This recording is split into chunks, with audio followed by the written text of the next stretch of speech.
La situation au Proche-Orient et en Ukraine augmente-t-elle le risque de guerre à Taïwan? C'est la question que nous allons nous poser aujourd'hui. On le voit, les conflits ukrainiens et au Proche-Orient semblent durer. Est-ce que cela va avoir un impact et transformer les tensions qui existent à Taïwan en conflits guerriers? C'est donc la question à laquelle nous allons répondre aujourd'hui avec Fabrice Ravel et voir si cette situation pourrait dégénérer en conflit global et généralisé. Fabrice, bonjour. Bonjour Olivier, bonjour à toutes, bonjour à tous. Alors, comme on l'a vu, c'est une thématique quand même assez lourde et qui pourrait être assez anxiogène même, puisqu'on voit qu'on est aujourd'hui dans une situation où des conflits existent à travers le monde. Oui, je crois que la question qu'on est en train de se poser à l'occasion de cette séance est vraiment très très importante, parce qu'on voit bien que l'enjeu là consiste à effectivement comprendre s'il y aurait des interactions entre différents conflits qui, a priori au départ, n'ont pas de rapport les uns avec les autres. Et pour utiliser peut-être un terme encore plus fort, moi j'ai envie d'énoncer le terme d'interconnexion pour évoquer des logiques de technologie ou de communication moderne, pour bien montrer qu'au bout d'un moment, si ces conflits s'inscrivent dans le temps, il y a un risque de plus en plus important qu'ils finissent non seulement par s'influencer les uns les autres, mais par interagir les uns avec les autres, à créer une dynamique globale qui nous emmène effectivement dans une situation très très belliciste, voire dangereuse. Et là, ce qu'il est opportun de mettre en avant, c'est peut-être un certain nombre d'exemples historiques qui vont justement appuyer ce pressentiment qu'on a là, et qui consisterait à nous conforter dans l'idée qu'il y a bien des dynamiques d'interactivité qui se font entre des conflits qui pourraient ne pas avoir de lien au départ. Alors il y a une première situation qui me paraît importante à rappeler, c'est une situation dans laquelle on serait dans un conflit qui, pour différentes raisons, soit d'ordre politique, soit d'ordre militaire, serait bloqué, on serait dans une sorte de statu quo. Et en réalité, certains belligérants cherchent une aide extérieure ou un appoint ou des alliés extérieurs pour essayer de débloquer une situation. Là, l'exemple qui me paraît le plus probant, c'est l'exemple de la Première Guerre mondiale, parce qu'on voit bien que c'est exactement le cas de l'entrée en Italie en 1915, à qui d'ailleurs on fait énormément de promesses pour essayer de l'encourager à rentrer d'ailleurs contre ses alliés d'hier, je m'empresse de le préciser, parce qu'on pense que ça va créer une puissance supplémentaire qui va permettre de débloquer un front qui a l'air figé dans les batailles de tranchées. On sera dans la même logique avec l'entrée en guerre de la Roumanie en 1916, parce qu'on pense que ça peut jouer en faveur des alliés en Europe centrale. Et là, on voit bien que c'est une première logique dans laquelle cette dynamique serait possible. J'invite celles et ceux qui le souhaiteraient à se répertorier vers un livre qui est la Première Guerre mondiale de John Keegan, parce que je pense que là, il y a beaucoup d'éléments qui sont mis par ailleurs en avant pour expliquer cette dynamique. Il y a une deuxième dynamique qui, là, serait plutôt le cas d'un des belligérants directement concernés, qui, afin d'atteindre la victoire, se met à attaquer justement des pays tiers ou des pays neutres, en pensant en agissant de la sorte, il pourrait justement obtenir la victoire de façon plus facile que lors d'une attaque frontale. Et alors là, c'est le cas de la Deuxième Guerre mondiale qui s'impose à nous, parce que si on se rappelle les offensives allemandes, d'abord en Scandinavie, le 9 avril 1940, contre le Danemark puis la Norvège, premièrement, puis contre le Benelux le 10 mai 1940, le Luxembourg, les Pays-Bas et la Belgique, puis plus tôt dans les Balkans, le 6 avril 1941 contre la Yougoslavie et la Grèce, on voit bien que l'Allemagne en réalité est presque dans une stratégie, alors peut-être pas périphérique, mais de contournement, pour essayer de vaincre les alliés. Donc là, c'est un deuxième cas où finalement on a des guerres qui sont en train de s'étendre, puisque en réalité, on part d'un conflit, la guerre qui a déclenché le 1er septembre 1939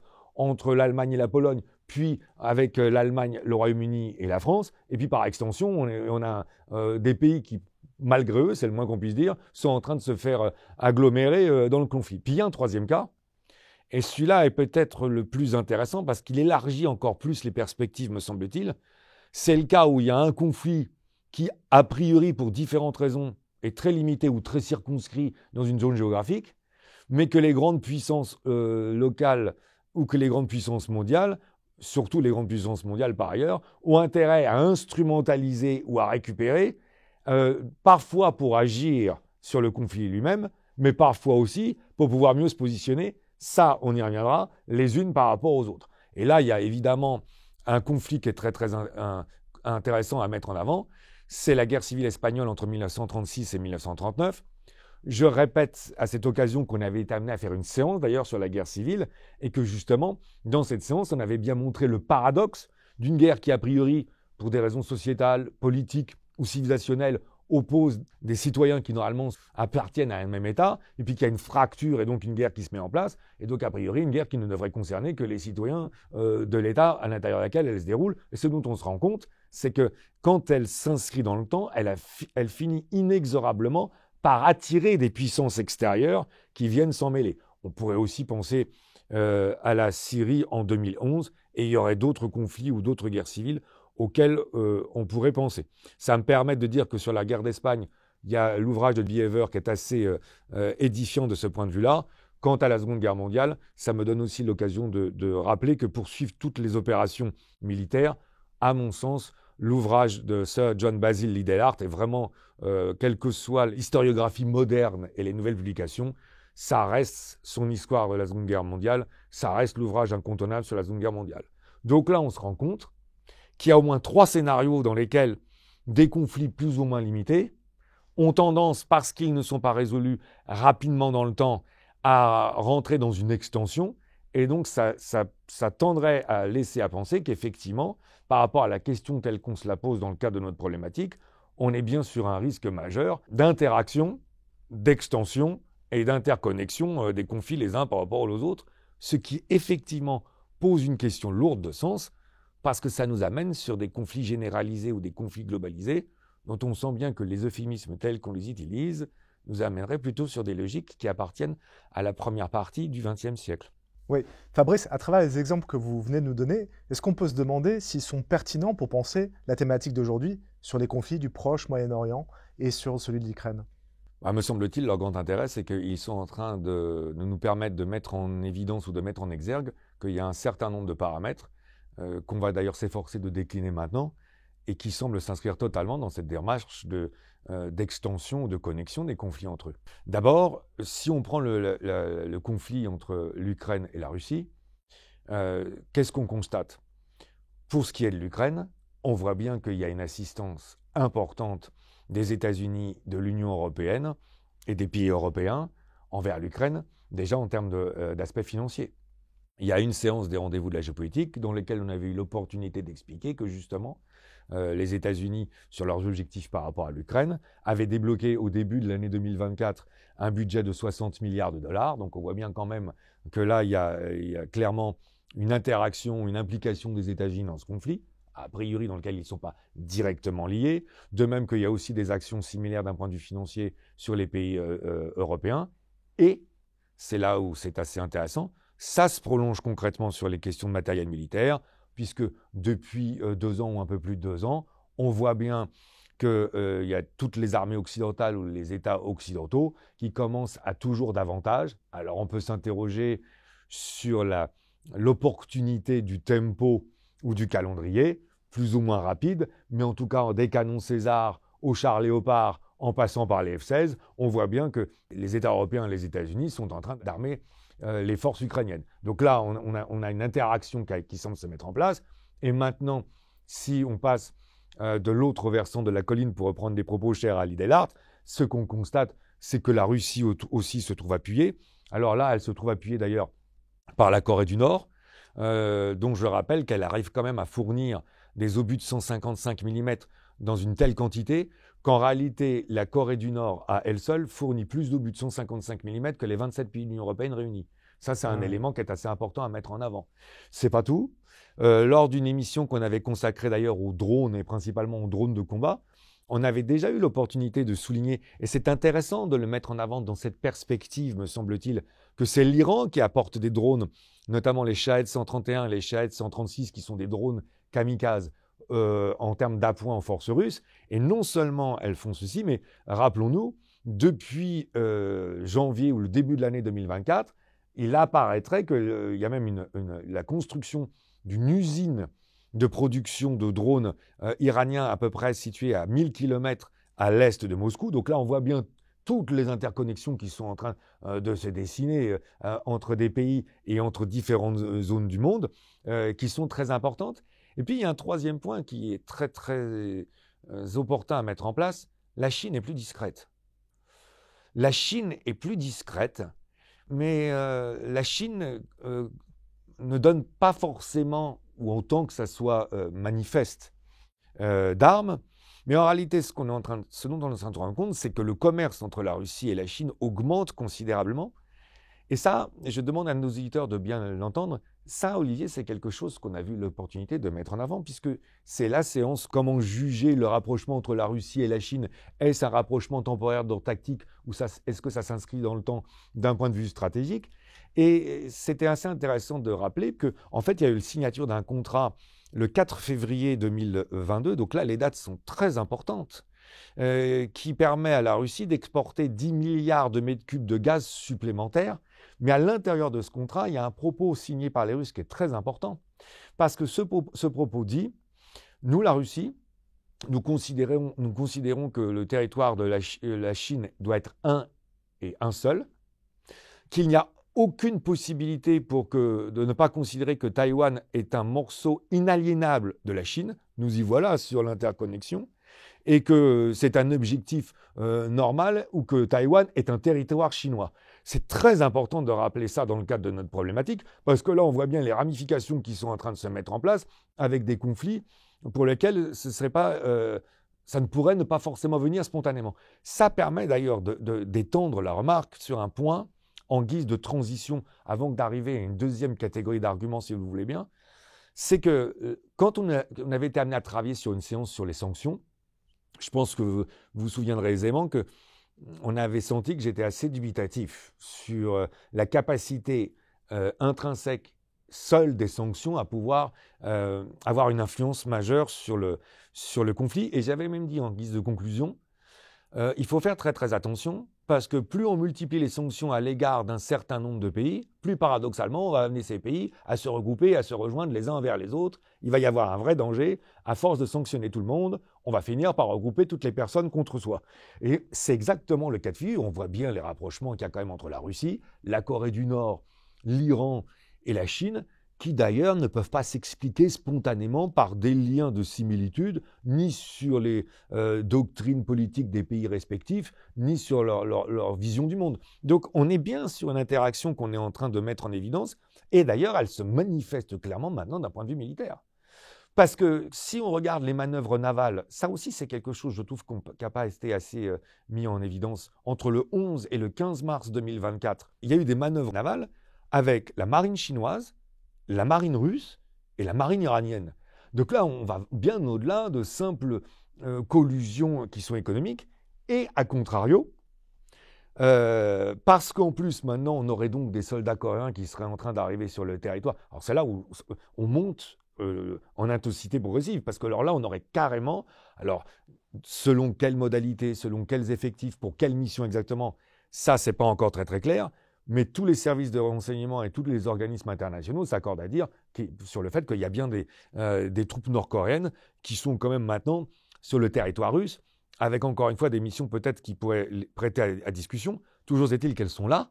Et alors en réaction, évidemment, on pouvait s'y attendre. La Corée du Sud s'implique de plus en plus dans ce conflit, alors qu'on pourrait s'interroger sur le fait que ce n'est pas forcément l'acteur le plus spontané auquel on pourrait s'attendre dans la région, parce qu'en réaction, nous y voilà. Évidemment, la Corée du Sud s'efforce de donner un maximum de renseignements sur ce qu'elle sait des unités nord-coréennes et sur les qualités de combat nord-coréens, de même que, ça va beaucoup plus loin, ça permet à la Corée du Sud de reposer la question de l'accès au nucléaire militaire, tel que la Corée du Sud le fait depuis plusieurs années. Et ça aussi, c'est un point qu'on a pu évoquer dans une séance consacrée à la Corée du Sud. Il y a une majorité de la population de la Corée du Sud, qui est en très grande majorité, qui est en faveur de l'acquisition de l'arme nucléaire pour compenser ce qui se fait en Corée du Nord. À l'énoncé de tout ce qu'on est en train de se dire, on voit bien que là, concrètement, grâce au fait qu'on a d'abord été dans une démarche de recherche historique pour voir si il y avait bien des interconnexions qui étaient possibles, on est en train de se rendre compte que là, concrètement, en l'espèce,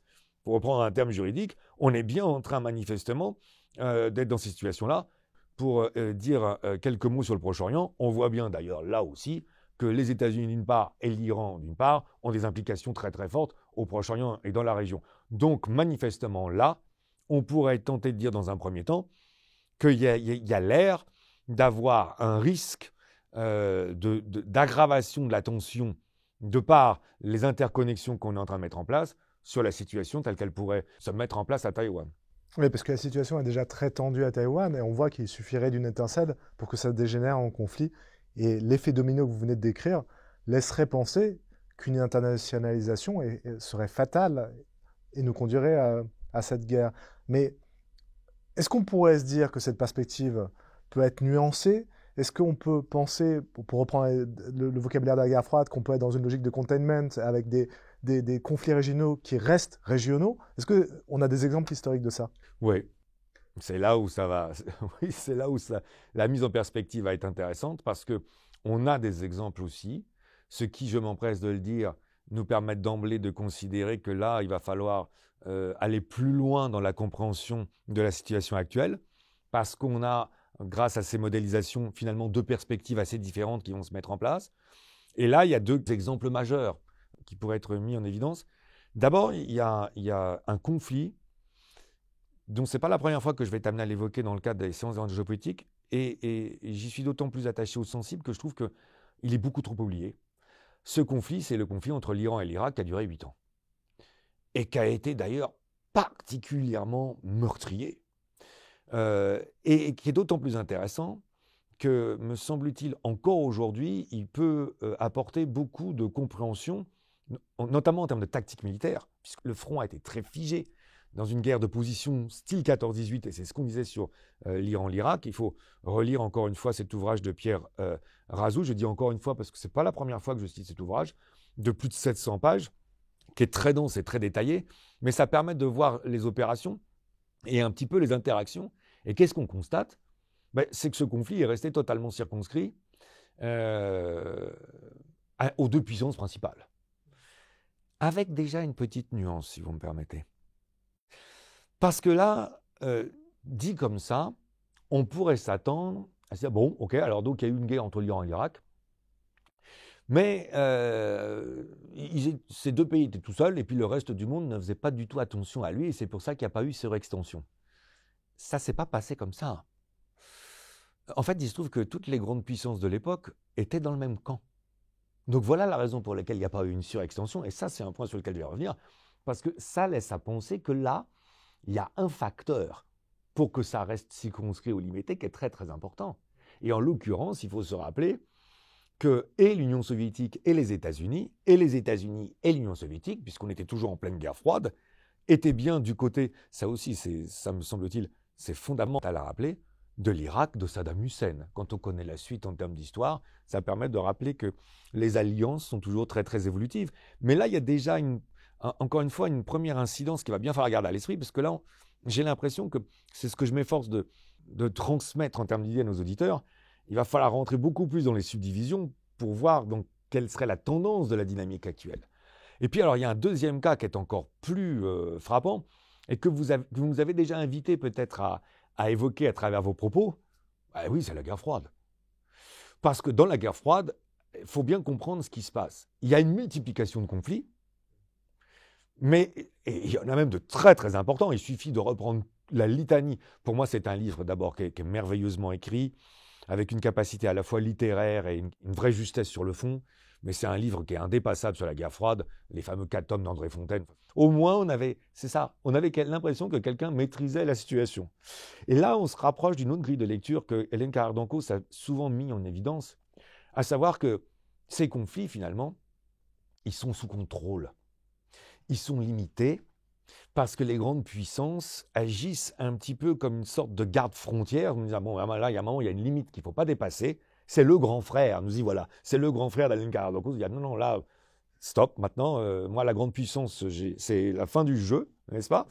Et donc, on se retrouve dans une situation, pour reprendre un autre titre éponyme de ces ouvrages, que j'encourage vraiment à lire, c'est le ni paix ni guerre, c'est-à-dire que bon, il y a des conflits partout, mais ça ne peut pas dégénérer, parce qu'en réalité, on est dans une situation où les deux grandes puissances disent, bon, maintenant, je serais presque en train de tenter de dire, c'est stop ou c'est assez. Mais là, ce qu'on est en train de dessiner dans ces deux cas d'ailleurs, c'est qu'on peut se demander si le fait que l'interaction ne soit pas en place ne nous amène pas à reconsidérer la question et surtout ne nécessite pas qu'il y ait une condition en particulier qui existe. Je vais vous demander quelle est cette condition, mais c'est vrai qu'on a du mal, face à la situation que vous décrivez, soit enchaînement, soit au contraire cloisonnement du conflit, on a du mal à distinguer une logique qui se dégagerait. La logique, c'est quel est le regard que les grandes puissances vont poser sur le conflit en particulier. Ça va être ça la logique. Hmm. C'est-à-dire que, et là, il y a plusieurs aspects qui vont venir se conjuguer. C'est-à-dire que d'abord, est-ce que pour chacune de ces grandes puissances, le plus évident, il y aurait des intérêts économiques, politiques, qui seraient directement concernés par les grandes puissances. Mais ça, me semble-t-il, c'est pas suffisant. Parce que là, il pourrait y avoir des actions de partenariat économique, d'aide militaire. Ça ne veut pas dire pour ça forcément qu'on rentrerait dans une logique d'extension du conflit et de menace que ce conflit ne dégénère largement au-delà de ses frontières. Donc là, ça va plus loin que ça, Olivier, si vous me permettez. Là, en fait, ce qui va être intéressant, c'est quelle est la vision que la grande puissance a de la situation, mais pas forcément de la situation en tant que caractère intrinsèque, mais de ce que l'autre puissance pourrait comprendre de ce qu'elle est en train de faire. Donc là, on se retrouve dans une situation où finalement le conflit devient une sorte, comment dire, de scène de théâtre, telle que chaque grande puissance est en train de l'instrumentaliser pour se dire, bon, quelle en est la vision que je dois en avoir, quels sont mes intérêts à interagir par rapport à ça, et surtout quels sont mes intérêts, ou surtout quelle est la bonne compréhension que je vais pouvoir indiquer à l'autre puissance telle qu'elle se positionne par rapport à moi. Et donc ça nous amène à une situation, il faut totalement inverser la problématique. Parce qu'en réalité, si on comprend bien ce que je suis en train de dire, c'est pas tant les conflits tels qu'on est en train d'évoquer qui menacent de s'étendre et de créer dans un point particulier une globalisation du conflit, mais c'est bien l'intensité des intérêts tels que les grandes puissances vont respectivement trouver dans ce conflit qui risque de les amener à s'investir davantage, et que c'est ces grandes puissances, quelle surprise, c'est les grandes puissances qui vont amener ou pas le fait qu'il y ait une globalisation, c'est de par leur degré d'investissement qu'on risque d'être dans une situation où là, justement, il va y avoir une interaction entre tous ces conflits. C'est extrêmement intéressant parce qu'on a un renversement où on se dit que finalement, dans les conflits qu'on vient de décrire au Proche-Orient et en Ukraine, l'arrière-pensée des grandes puissances se situe ailleurs, peut-être du côté de Taïwan. C'est exactement ça. On est exactement en train de mettre en évidence le fait que le scénario tel qu'on est en train de décrire est bien le scénario qui est en train de se dérouler à l'heure actuelle, c'est-à-dire qu'en fait, c'est d'abord bien la grille de lecture entre la Chine et les États-Unis et la Chine qui va compter en premier lieu et de très loin pour comprendre ces interactions. Alors comment justement, une fois qu'on a dit ceci, comment on peut interpréter ce qui est en train de se jouer? Ce qu'il faut bien comprendre, c'est que si on rentre dans cette considération de deux grands États, dont on voit bien quand même s'il y aurait d'autres puissances à considérer, on l'a fait par ailleurs dans d'autres séances, qui globalement, comment dire, dominent ou dirigent en partie le monde, et en tout cas le monde se trouve assujetti à cette confrontation majeure, il y a plusieurs points qui, me semble-t-il, doivent attirer notre attention. D'abord, ça c'est très important, ça veut dire que toutes les actions qui sont prises dans ces régions-là, par chacune de ces deux puissances, sont prises en considération de l'autre par rapport à Taïwan, j'insiste. Car, je reviens sur un point, les États-Unis agissent, et ça on l'a bien démontré dans une séance Ukraine, quel objectif pour les États-Unis? Les États-Unis calibrent leur intervention, c'est le terme qu'on avait utilisé, en fonction de ce que les Chinois regardent de ce qu'ils font. Les Américains considèrent, de leur point de vue, qu'il est impossible de ne pas intervenir. Car si on n'intervient pas en Ukraine, on laisse à penser aux Chinois, ou on donne un signal aux Chinois, que les Américains seraient peut-être très empruntés à Taïwan, et donc les Chinois pourraient penser que c'est un encouragement pour aller à Taïwan. A contrario, s'ils s'investissent trop fort en Ukraine ou dans le conflit au Proche-Orient, et ça on l'avait dit aussi dans une de nos séances, les Américains envoient 2 porte-avions pour manifester leur très grande force face à l'Iran. On l'avait évoqué, souvenons-nous, quand on était sur les logiques notamment de la mer Rouge et de l'Iran et des États-Unis, qui comprenaient bien qu'aucun d'entre eux ne souhaitait vraiment trop que ça dégénère, on y avait intérêt. Si tant est qu'ils le maîtrisent, parce que les Américains veulent justement ne pas tomber dans le piège, soit du Vietnam de 54 à 75 ou 74, suivant comment on arrête en chronologie, soit de l'Afghanistan décembre 2001, août 2021, parce qu'ils ne voudraient pas donner l'impression aux Chinois qui sont tellement impliqués, tellement engoncés dans le bourbier vietnamien ou afghan, que justement ça laisse libre cours aux totales libertés aux Chinois pour interagir à Taïwan. Donc là, on est dans quelque chose de calibré, et on voit bien que d'ailleurs, de leur côté, par rapport à leurs actions entre la Russie et l'Ukraine d'une part et entre le Proche et le Moyen-Orient d'autre part, les Chinois testent pour voir s'ils peuvent avoir l'information. Donc ça, c'est le premier point. Mais il y a un autre point qui est intéressant, me semble-t-il, c'est que quand on a évoqué la guerre froide tout à l'heure, j'ai volontairement laissé un argument de côté pour pouvoir vous le soumettre maintenant. La situation de la guerre froide est possible si tant est qu'il n'y ait pas un lieu de friction maximale qui, loin de permettre à chaque grand de se satisfaire du statu quo, les pousse plutôt l'un contre l'autre. Et là, il faut se rappeler quand même que la crise des missiles de Cuba au début des années 60, c'est quelque chose qui a failli assez mal se conclure, parce que là, tout d'un coup, les deux pouvaient considérer que leurs intérêts vitaux étaient en jeu, et si les soviétiques, et notamment Nikita Khrouchtchev, n'avaient pas reculé, on se serait trouvé dans une situation très, très difficile. Or, c'est intéressant de rappeler que les Balkans, en 1914, et la Serbie en particulier, c'est un point de fixation des grandes puissances. On avait été amené d'ailleurs à faire une comparaison entre Taïwan et les Balkans de 14. De même que le corridor de Danzig, c'est évidemment dépassé de loin le seul intérêt d'une frontière entre l'Allemagne et la Pologne. Or, Taïwan, c'est un point de fixation sur laquelle chacune des deux grandes puissances n'a pas l'air pour l'instant de vouloir transiger. Donc là, on voit bien que c'est un facteur, pour répondre à votre question, qui surenchérit déjà sur ce qu'on est en train de dire, me semble-t-il, et qui est très important à avoir à l'esprit. Et alors, indépendamment de ces aspects, il y a une troisième menace, ou il y a un troisième point qui peut ne faire qu'accentuer l'interconnexion, et qui là va être un peu paradoxal, parce qu'on va se retrouver dans un effet contraire, mais qui va nourrir la même dynamique. Je m'explique. J'ai appelé ça l'œil de Sauron, parce que bien sûr, c'est tiré de la série Le Seigneur des Anneaux, et notamment le troisième film, dans lequel on voit que donc le seigneur maléfique qui cherche à dominer le monde est représenté à travers un œil qui vous regarde fixement et qui cherche à tout observer. Seulement, il y a une scène qui est assez intéressante, c'est qu'on a deux ou trois personnages qui arrivent à se glisser subrepticement, je ne sais pas si vous voyez la scène Olivier, dans son royaume, parce que tout d'un coup, il y a une telle armée qui arrive en face de lui que l'œil est totalement accaparé sur un point de fixation. Alors là, j'imagine que certains de nos auditeurs disent très bien, mais à quoi pense-t-il? Qu'il y a un tas de conflits qui risquent de se trouver libérés parce qu'exonérés de tout contrôle. Et que donc là, il peut y avoir des conflits qui tout d'un coup vont se mettre à se réveiller parce que le point de fixation ou d'obsession entre les Chinois, les Américains et les Chinois est tel que là, tout d'un coup, il y a des conflits qui vont dire, puisque plus personne ne fait attention à nous et que l'œil des deux grands est loin de nous, on va pouvoir se libérer. Et là, on peut penser, par exemple, à un conflit entre l'Azerbaïdjan et l'Arménie, n'est-ce pas? Donc là, on se rend compte qu'il y a un certain nombre de paramètres, à l'heure actuelle, qui ont l'air effectivement de nous inscrire dans une démarche où il y aurait le risque d'une interaction. Mais en guise de synthèse, si vous le voulez bien, j'attire l'attention de l'auditeur sur le fait que c'est les grandes puissances qui en décident ça. Ce n'est pas les conflits eux-mêmes dans leur risque d'extension, car c'est l'appréciation des grandes puissances qui amènera, de par les intérêts tels qu'ils les considèrent, leur degré d'engagement, et surtout la nécessité que de montrer les limites jusqu'où l'autre ne doit pas transgresser, qui vaut s'imposer.